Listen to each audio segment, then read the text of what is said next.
Hello everyone, in the wake of Tekken 8, a brand new fighting game that I'm very much enjoying, I wanted to make this video to share my methodology of how I go about learning a new fighting game, especially a 3D fighting game, because I do think it differs quite a lot from the advice you typically read online or the things you typically hear in tutorial videos. And I understand that I am far from the most talented Tekken player out there, and that there are much more talented, accomplished Tekken players making tutorial content. But where I disagree with most tutorial content, even stuff from high-level Korean tier players, isn't the objective information that they relay or even the competitive advice that they give, but rather the philosophy behind what they think new players should be learning and should be focusing on, the journey they send new players on, because there's a big difference in how you can develop as a player based off of what you are taught is important. Yeah, you need bread and butters first of all, but once you have that down, then you can expand upon later. Interesting.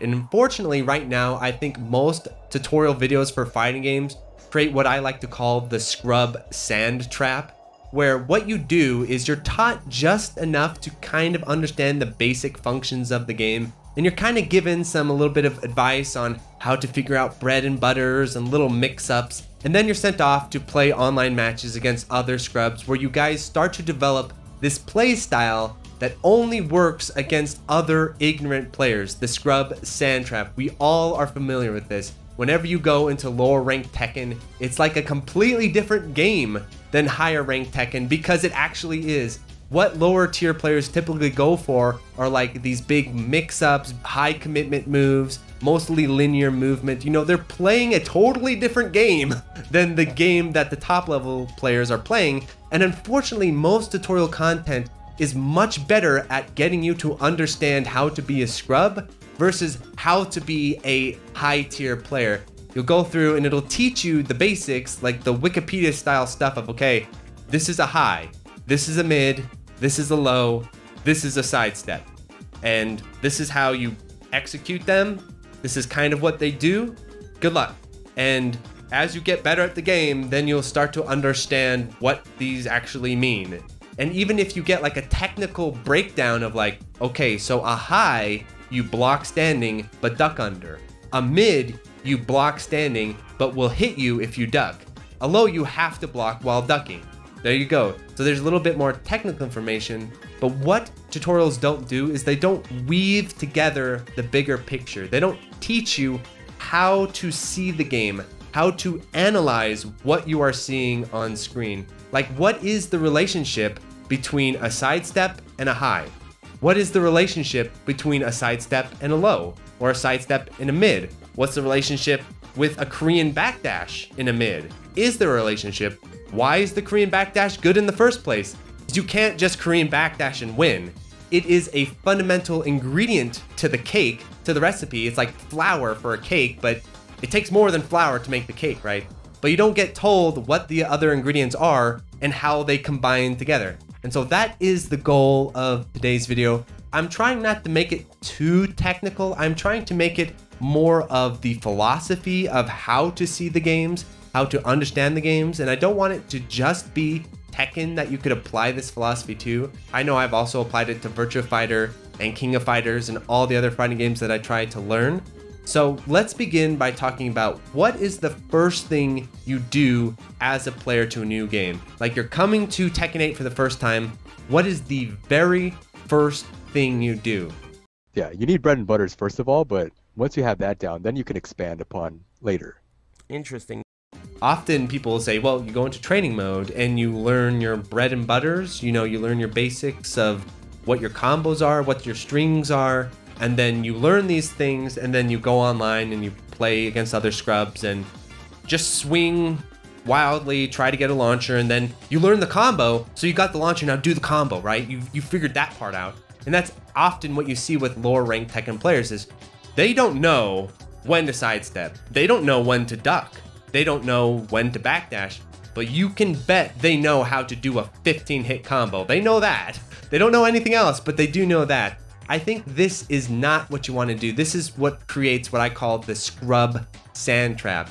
And the purpose of this video is to avoid that Sandtrap. We're going to try to sidestep that Sandtrap, because I think most tutorials, the idea is kind of like, we're going to teach you how to start playing and like kind of like the basic gist of how you play. I think that can actually backfire in a lot of ways. I know it backfired with me for quite a bit in Tekken 7, where I played Tekken 7 and then, I was trying to apply some of the concepts that I was understanding. By God, I knew how to Korean backdash, and by God, I knew how to throw electrics, but this was my understanding of how you play Tekken. Backdash, backdash, backdash. Oh, you stick out a limb. Oh, here comes the limb, electric.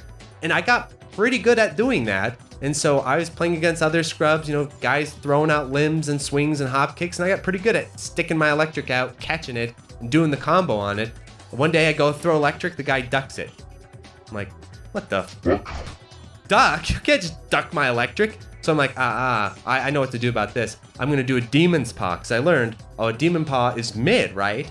So if I do a mid, it'll hit him because I threw the electric and he's ducking electric. I'll do the demon's paw. He'll be ducking and it'll hit him and it'll work. So I throw the electric, he ducks it. I do the demon's paw, he sidesteps it and launches me. I'm like, okay, what do I do here? I can't throw electrics. I can't do demon's paw. I know, I'll try to do like jabs, right? So I'll come in and try jab. I'm just throwing moves out. The guy's countering everything I'm doing easily. He's like taunting me, slipping a glass of wine, and I'm just swinging like a baby. And I sat down and I realized I don't know how to play this game. I learned this sort of band-aid approach of move around and throw moves and try to punish things. But what if the guy just doesn't swing? What if the guy like never swings at me? Or what if he swings every time I can't predict when he swings? What the f do I do? And so that is what we want to avoid. We do not want your learning curve to be you're learning, and then one day you wake up and realize everything you learned sucks and you have no idea what you're doing. And I think that is a place a lot of Tekken players quit the game. This is why when you look at the ranks of Tekken players, it's like there's a bunch of people in the lower ranks and then just canyon when it comes to the higher ranks, because that process of going from this lower rank, linear, throwing electrics or throwing your hop kick scrub type of player to doing whatever Q-dans and JDCR and knee are doing, you have no understanding of how this is even possible. What the hell are they doing? And then you try to read interviews and read tutorials, and all their information is like incredibly vague or simple. It's like, well, to be good at Tekken, learn to sidestep. The American players, I remember this back in Tekken Tag 2, American players don't know how to sidestep. Yeah, we don't.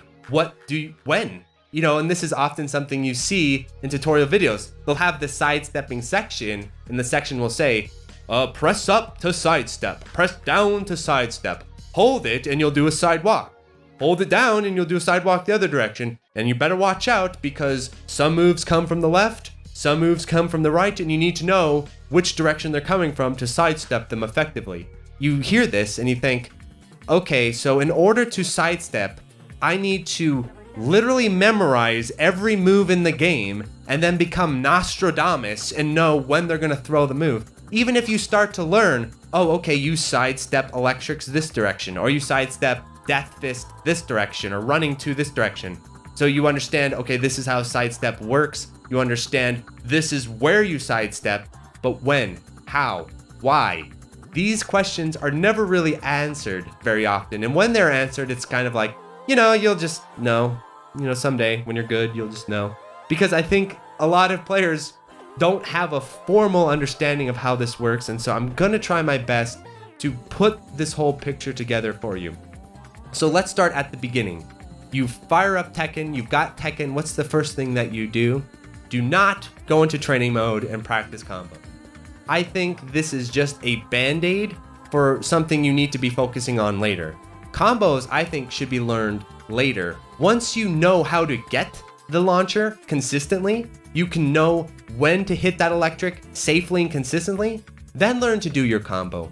Why spend so much time and effort learning to do a combo that you don't know how to start effectively in neutral? And this is a syndrome that fighting game players, scrubs, run into all the time, where you've got this hammer, you've got the combo, you know how to do the combo, it's this big hammer, and you just swing it, swing, because you want to use it, you don't know what else to do. So I think it's more interesting, I did this in King of Fighters 98, screw it, I'm not gonna learn how to do a combo, until I'm so good at landing things that it seems stupid not to learn them. Because the goal of this tutorial is not to get you scrubby wins. It's not to get you a bunch of empty calorie wins that won't mean anything in the end.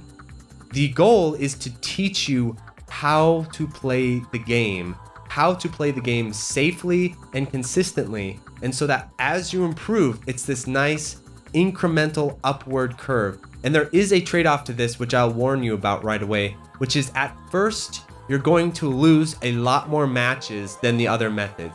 The other methods out there are all about getting you that win as quickly as possible by any means possible. In this philosophy, you are not trying to win the matches by any means necessary. You're trying to win the matches properly. And I know that sounds counterintuitive and it sounds like a bunch of bullshit, but it does actually matter, and here's why. When you are playing against scrubs and you're playing against people who don't know what they're doing, you making shitty decisions often works because they don't know how to prevent it or counteract it, or it's not going to be punished heavily. So you doing 15 hell sweeps in a row on newer players will work. You running this basic mix-up of doing a hell sweep or a demon's paw will work because newer players do not know how to counteract this strategy.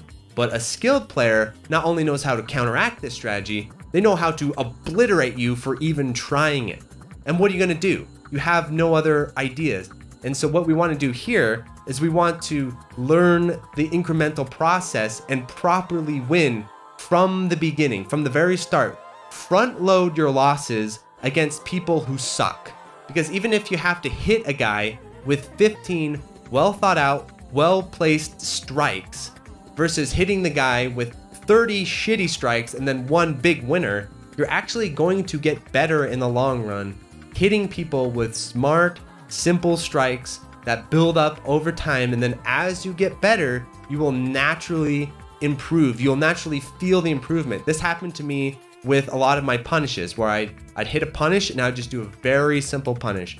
And I'd hit that punish a bunch of times in the match. And then as time has gone on, I felt like I can comfortably get this punish very often. And now I can kind of build on it. I can now build on the combo, learn the more proper combo, get damage. So you do in the end, learn big damage, big combos, but you don't front load that. Instead, you put that in the back and you learn the neutral game first. So that's the first philosophy behind this tutorial, this technique, is learn the neutral game.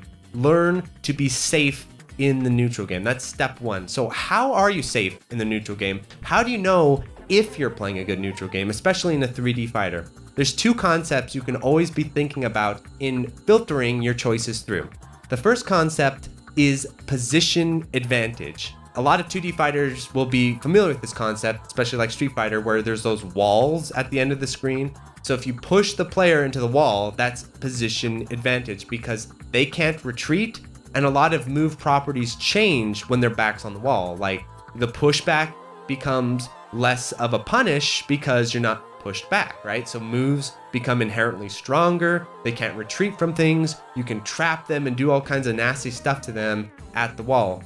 So there's that style of position advantage. But in a 3D fighter, there's more than that, because in some Tekken games, I don't think it exists in Tekken 8 anymore, but in some Tekken games, in a lot of older 3D fighters, there are infinite stages. The stage literally never ends, or it takes forever for the stage to actually end. So in that case, where is the position advantage? Aren't you just fighting in a void? Well, if it was a 2D game, maybe. But let's not forget that 3D games have something called the Z-axis. They have the third dimension of space. And another thing I very much disagree with most tutorials on when it comes to Tekken and 3D fighters is the concept of worry about that later. You know, worry about the sidestepping on 3D space. You know, that's for the advanced people. Worry about that later. Just focus on the basic linear movement, ducking, blocking, and all that. Yes, that makes sense if you're just trying to teach someone to get scrubby wins. But if you think about it in the long term, it makes no sense to ignore the third dimension of a 3D fighting game in the start. This is like what makes it a 3D fighter. This is really, really important. So the first thing you should be doing as a new Tekken player, a new Virtua Fighter player, Soul Calibur, doesn't matter, is you should be analyzing how the fundamental combat unfolds in the 3D space. And a lot of people don't know this because no one talks about this, is Virtua Fighter and Tekken actually are different in the way they interact with the 3D space. A lot of people have never heard this before. Virtua Fighter has a state-based 3D system where it doesn't actually account for you in real space in terms of the hitboxes. Everything is like pre-programmed, very clean and very interesting, so you don't have actual hitbox interaction in the third dimension in the same way that you do in Tekken. So in Virtua Fighter, if a move is tracking to the left, if you sidestep to the right or whatever to avoid that, it's a state-based thing. The game knows that happened. When you're sidestepping, you're actually in a special state and things can happen in that state. This isn't a Virtua Fighter tutorial, but the point is the 3D movement of Virtua Fighter is a programmed state that you enter. Tekken, that is not the case. This is the most fundamental difference between Tekken and Virtua Fighter, and a lot of people don't even know this. And if you ask people what's the difference between Tekken and Virtua Fighter, you know, they'll say all kinds of bullshit.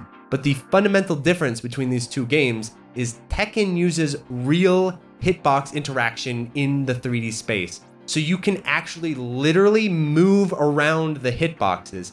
This is very important to understand because whenever people tell you, oh, you should sidestep this move to the right, oh, you should sidestep this move to the left, the funny thing is that that's kind of true, but it's not totally true because you can like sidestep most everything except like full-on homing moves in directions you're not even supposed to. You can slip past the hitboxes at times.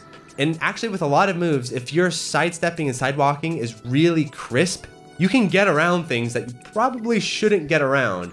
But anyway, that is important to understand because if you understand that Tekken's 3D sidestepping system is based off of real hitbox interaction, it completely changes how you view moves and how you analyze what is happening on screen. So that's the important thing I want to explain and understand is real hitbox interaction in the 3D space. And so that brings us back to the concept of position advantage, because in a 3D fighting game, position advantage is not only advantage on screen, it's also advantage of where you are in relation to the view of your opponent. You can be behind your opponent and you can be to the side of your opponent, and being behind or on the side of your opponent creates an actual legitimate advantage. And again, a lot of players don't know this. It isn't discussed in tutorials all that much. But if you are on the side of your opponent, in Virtua Fighter this is called side turn. If you're on the side of your opponent, you gain more advantage on your moves. There are certain strings that will actually connect on the back and the side that will not connect or combo if they're on the front. Conversely, there's certain moves that the opponents do that take longer on the back or on the side. Blocking takes longer if it's on the back or the side.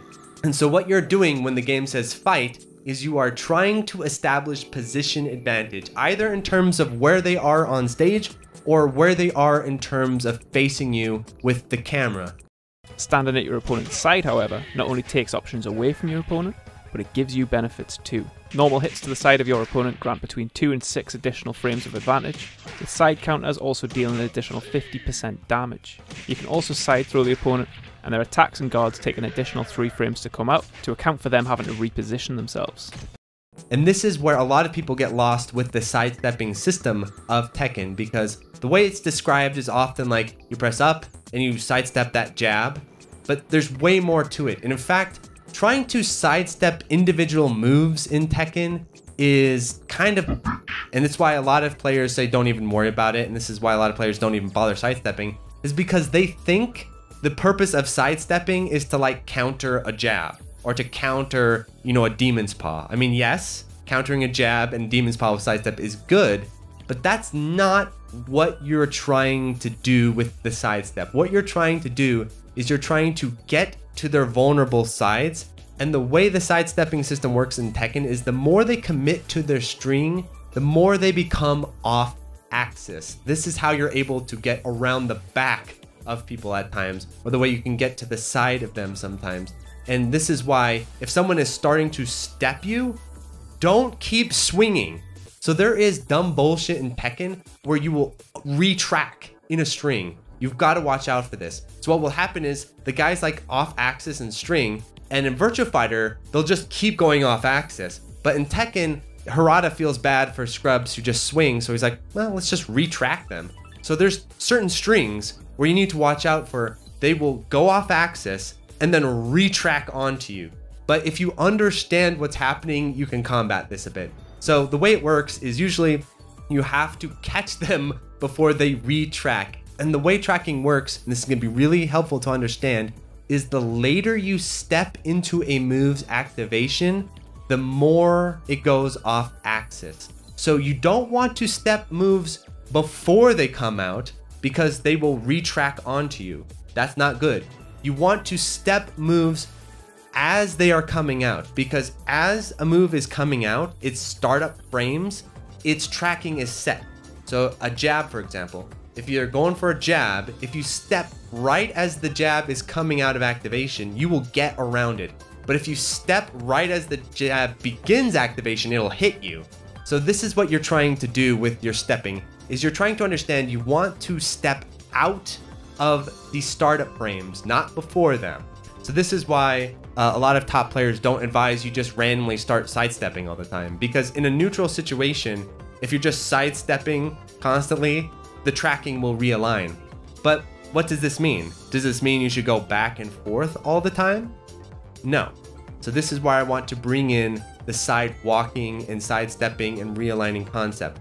And this is something that's really hard to describe, but I want to describe this for you because it's going to be a pillar for how you play the game moving into the future. Learn this now rather than learning it later. What you need to learn is that there are phases of sidesteps and sidewalks that are evasive. You want to engage in those, and then you want to cancel the phases that are not evasive. And so this becomes an actual sort of timing element to a lot of your sidestepping, where if you just do a single sidestep in Tekken, you're not going to get around a whole lot of stuff. You're mostly going to get clipped by most things if you try to go for a single sidestep. A single sidestep is like quite high level stuff. If you really know what you're doing, your JDCR, your knee, and you know this jab is coming because of the frame situation, and then next step of this is talking about frame advantage, but let's talk about position a little bit more. If you know what's coming and because of the frame situation, you can get that single sidestep out and you can single sidestep around shit, and that's really impressive. But if you're just kind of fishing in neutral, if you're just trying to see if they'll throw things out and you're kind of fishing for something to sidestep, what you do is you sidestep, pull into a sidewalk, you pull the sidewalk, and then the sidewalk has this phase of being evasive, and then it stops being evasive. And you can tell because their head will like snap into frame, and there's also kind of a feel to it you can get where you go into the sidewalk, and then you stop, and then you re-begin the sidewalk. And you want to kind of do this in unpredictable manner, right? You want to keep your opponent not quite sure what you're going to do. So you want to be moving around not only back and forth, because a lot of moves in Tekken are very powerful linearly. So if you just try to play the game linearly, you're going to get locked down by a lot of shit. You're going to be locked down by a lot of stuff, and you're going to type on the internet, oh, Tekken's broken because this move's broken, that move's broken, because you're only playing in this linear space where the frame data of certain moves in pure linear space is OP, like Devil Jin's Demon Paw. If there was no sidestep, Devil Jin's Demon Paw would be absolutely ridiculous of a move because it reaches a really long way, it's mid, so you can't duck it, it hits people who are ducking, and it's pretty much safe on block. That move, if there's no sidestep or sidewalk, is really freaking good. But because you're playing a game in 3 dimensions, the Demon's Paw has a really big weakness in terms of tracking, because remember the principle I told you, the longer a move's startup is, the less tracking it tends to have unless it's a homing move. So if you're going for this big Demon's Paw, there's a lot of startup to that. And so the tracking gets locked in and it's very linear as a hitbox. So you can step and walk around that very, very safely. And so that is something you need to understand, why you can't just go back and forth all the time, because if you do, you're going to get locked in by linear moves. But you can't just sidestep and sidewalk blindly either, because they have counterplay as well. Homing moves or moves that swing and arc in certain directions will catch a sidestep and sidewalk because you're vulnerable during certain frames of a sidestep or sidewalk, but it usually takes time for these types of moves to come out. Big swinging homing moves take time to come out. So you can do a lot of fairly safe sidestepping and sidewalking due to the time it takes for these moves to come out. And what you're trying to accomplish is you don't want to just go in circles, is you want to pull them off axis and then realign and then pull them off axis and realign and then pull them off axis and realign. That is how you step things. This is how you catch people doing hop kicks. This is how you catch people doing Demon's Paw and doing really linear moves, is you create these little windows of you're getting them off axis and then they auto realign and then you go back into a safe sort of backdash or backward movement or even forward movement into a safe linear movement to reestablish the block, and then you pull them off axis again. This is how the 3D movement of Tekken and Virtua Fighter work. You're pulling them off axis and then you're playing safely back on axis when they realign. You're stepping in and stepping out linearly, just like in a 2D fighter to bait pokes, but then you're also stepping around to try to get around them, because a lot of the pokes in a Tekken are really powerful linearly. They are balanced around a three-dimensional aspect of space. And that brings us to the second concept you should be thinking about. All of that talk was just of the first concept, position advantage. Now let's go to the second fundamental concept of frame advantage. These two together, position, frame advantage, that is the formula. That is how you filter everything you see on screen and every move both you and your opponent make. Is it frame advantage? Is it position advantage? And the two are fundamentally tied together. This is why the on-paper frame data of Tekken is incomplete, because you can't fully capture a move's properties by just talking about its startup frames and its advantage frames and that type of stuff, because you also need to know its actual hitbox, how it occupies space on screen.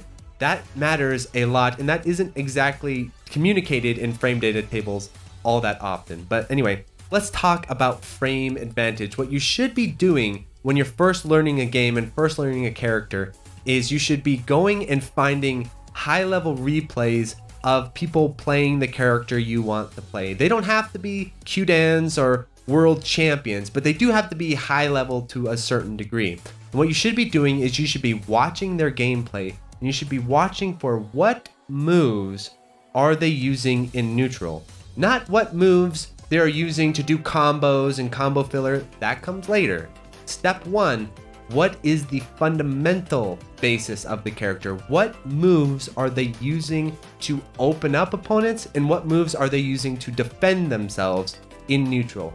These are the moves you need to be watching for, because the moves that you use in the neutral game are the foundation for everything else you do. You do not want to build your gameplay style off of a sandcastle. You don't want to build your gameplay style off of, I'm just gonna throw electrics because they're a launcher, or I'm just gonna do a hop kick because it's a launcher. Because yeah, sure, that's gonna work like wonders on newer players, but as you get further and further into the meta of the game, you're gonna find yourself constantly shut down by sons of bitches who are just right up in your face, jabbing you, poking at you, stepping around you, and then once they get the counter hit, they're going to town. And this is why I think most Tekken players should at least investigate and study Virtua Fighter a little bit, because the one game that really teaches this concept the best is Virtua Fighter, because Virtua Fighter is very tightly designed around its frame data and really emphasizes you as a player understanding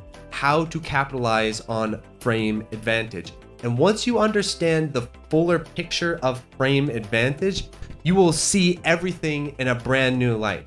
So let's talk about the fundamentals of frame advantage. And usually the way it works is when it comes to moves that you use in the neutral game, the moves that you use to open up your opponent, you want to find moves that are not that disadvantaged on block and have fairly quick startup. This is what you're looking for in the neutral game, because there's a lot of moves that are really positive on block, but they take a long time to start up.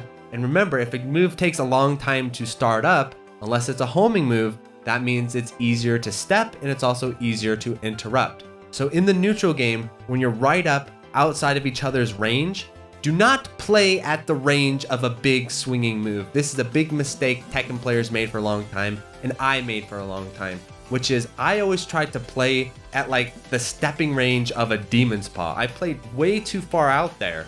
That's not what you want to be doing. You shouldn't be out there swinging big moves for your neutral game. You know, this is not Street Fighter.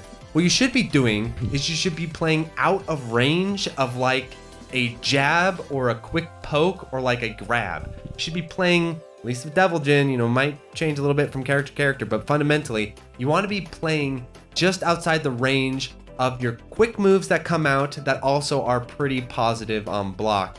And in fact, there are quite a few moves that are quick to come out that are not disadvantageous on block or maybe even positive on block.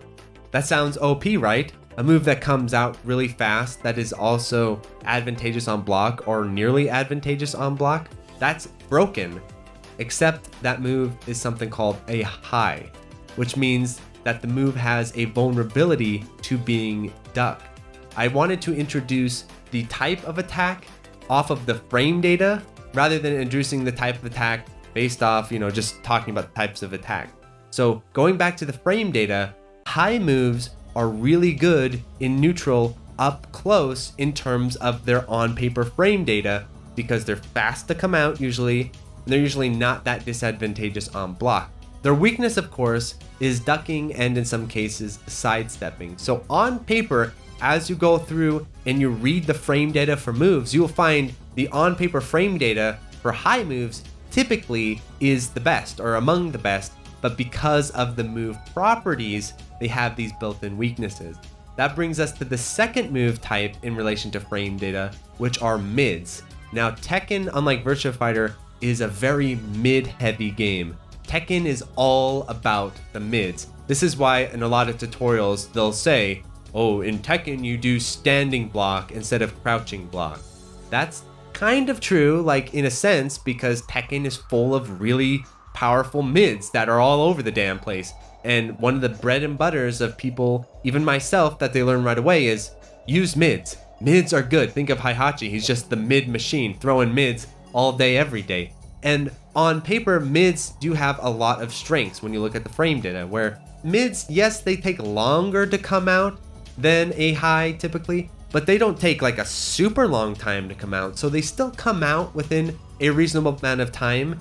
And yes, they also aren't as advantageous on block as highs typically, but they're also not so disadvantageous that you can get outright punished for them. And so this is where you get that thing in low-level Tekken play that I call like the mid smash off, where you do your mid and I do my mid and you do your mid and I do my mid, and we kind of just trade mids back and forth like a turn-based RPG. And then one of us gets enough guts eventually to do a low. So we mix in mids, lows, mids, lows.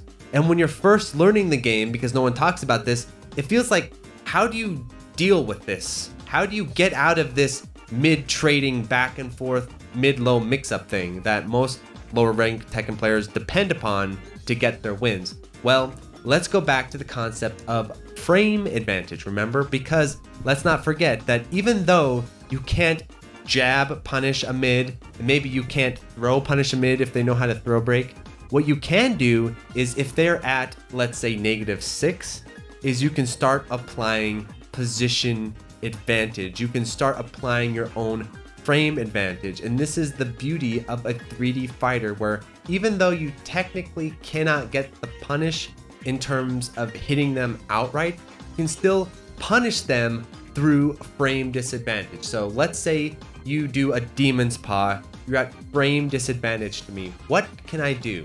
First of all, start doing moves that have a longer startup that you wouldn't be able to do in a true neutral situation. So you want to save these moves for a situation where you're at a frame advantage. You need to earn the frame advantage, and then you need to use the frame advantage.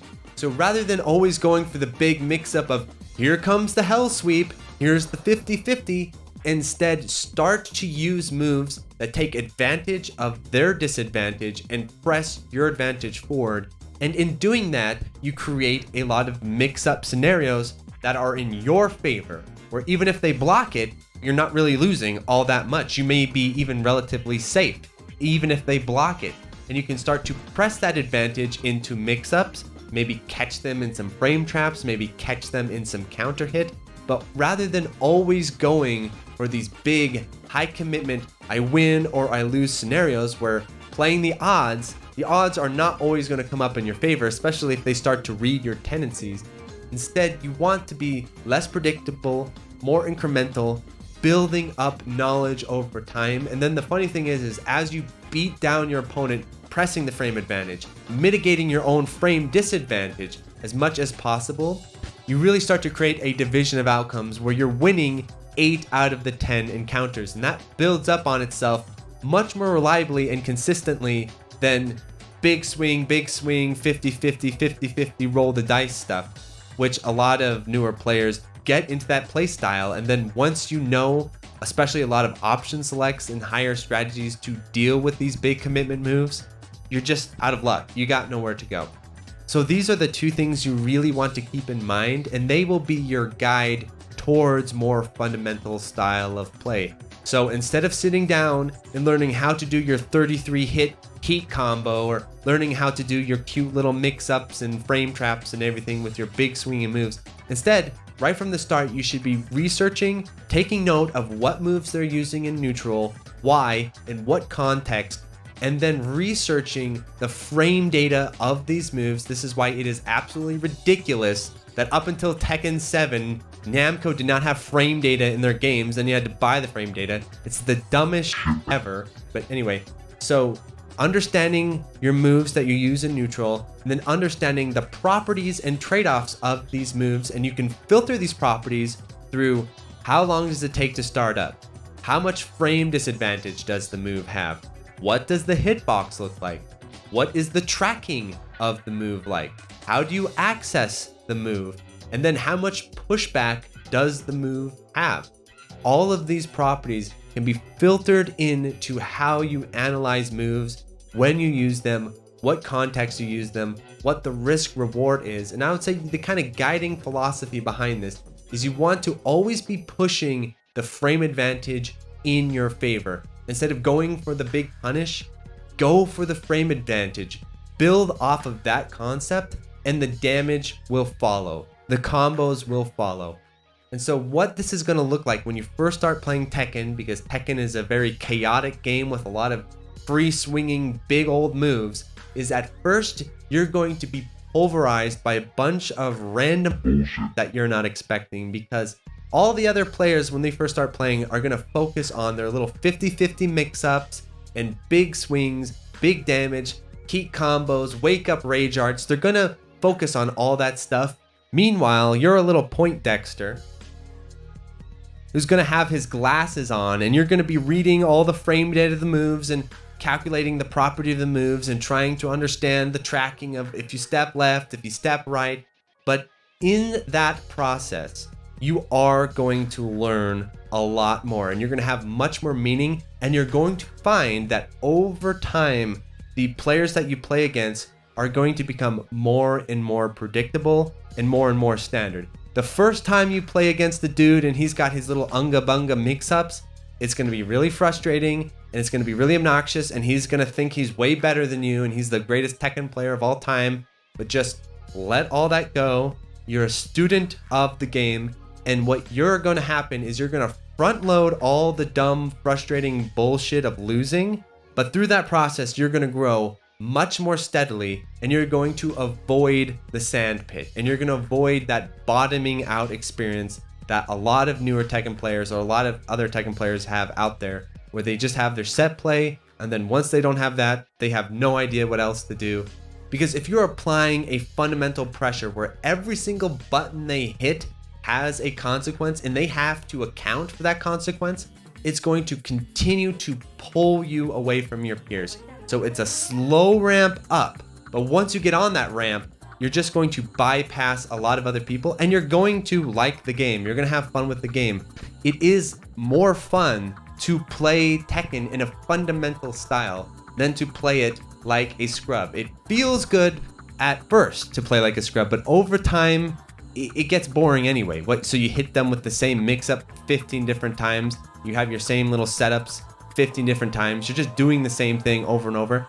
This is why scrubs change characters all the time, because rather than addressing the fundamental problem with how they're approaching the game, they instead just choose, well, let's just take the same formula and put a new set of clothes on it. So instead of doing this mix up with Ling, let's do this mix up with Harang. If that's not working, let's do the mix up with Law. If that's not working, let's do the mix up with Kazuya. We just take the same idea and transplant it to a new set of moves, but eventually all these little mix-ups and set plays are going to be fundamentally defeated. And that's why I think if you want to be really good at Tekken, if you're serious about it, if you're serious about getting good at the game, you should pick a character that's fundamentally sound, and understand the nuances and depths of that character and keep playing that character. Even when you start to not know what to do, even when you start to lose, you have to push through that, and you have to think, play more fundamentally, learn the frame advantage, learn the frames, understand what moves can apply here, understand what movements can apply here. Keep pushing the system of the game forward instead of trying to avoid the system by just selecting a new character. So this is my advice to new players in all fighting games, but especially with 3D fighters, because there's a lot with the system and neutral of these games. There's so much depth to learn and research, and I think tackling that depth right away is a much smarter and more rewarding path to go on as a player, and it is the path that's going to translate from game to game much more so than you learned this 50 hit combo. What happens in Tekken 8? Well, they removed that combo, so you're gonna have to learn this other combo. Or whatever, your little mix-up, your little frame traps, all of that stuff is temporary and comes and goes. But what stays fundamental is your understanding of these concepts and your understanding of the core game system. So if they nerf your character and they just obliterate it, they delete Devil Jin from the game, that would piss me off. But even if they did, I could find another character, probably regular Jin, and pick back up where I left off. And I think that's very important for fighting game players to understand. So hopefully this is helpful. I've been playing Tekken 8 and I've been having an amazing time. It's the first time in a long time with a new fighting game where I'm thirsty to watch matches. I'm thirsty to research everything I can and push as much as I can into the game. It's a really great time. I'm really impressed with how this came out. And if you haven't seen my review of Tekken 8, please do, because I'm very proud of it, and it's kind of linked to some of these concepts as well. So thanks so much. Please like, subscribe, tell all your friends. Adios, everyone.